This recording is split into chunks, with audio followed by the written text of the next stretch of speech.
Hi, I'm Greg Cooper, Director of Communications at the National Motorists Association, and this is The Dashboard.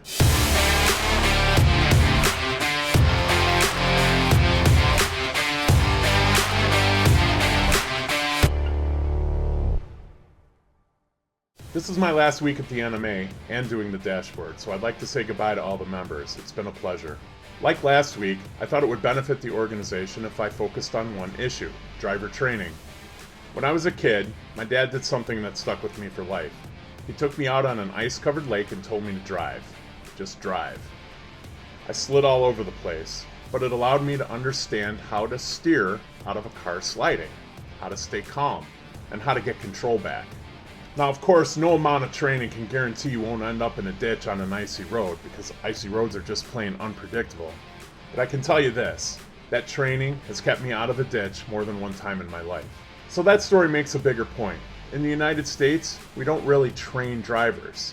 Sure, we have driver's ed programs that teach new drivers the meaning of road signs, a little classroom theory, and a few hours behind the wheel in normal driving conditions. But that's about it. What we call driver's education is more of a formality than real preparation for situational driving. Now compare driver's education in America to places like Germany.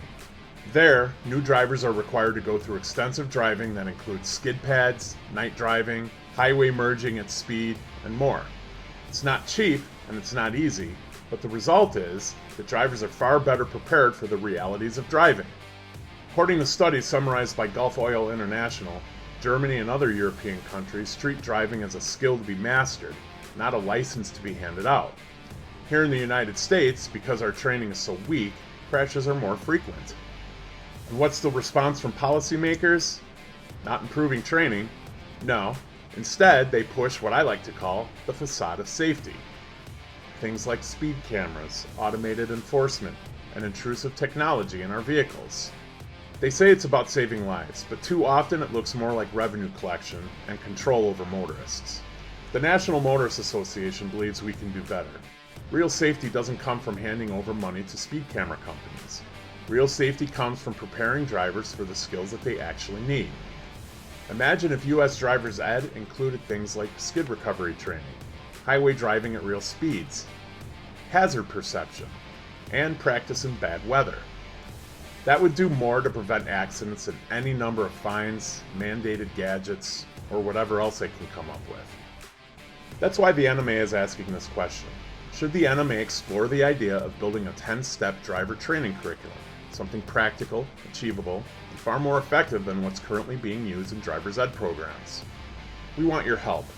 If you have an opinion on the matter, you're an expert in advanced driver training, or you have ideas on how we can build a better system, reach out to us at nma@motorists.org. The NMA supports driver training that gives Americans the tools to be safer on the road without sacrificing our freedom to drive. Because safety shouldn't be a facade. Safety should be real.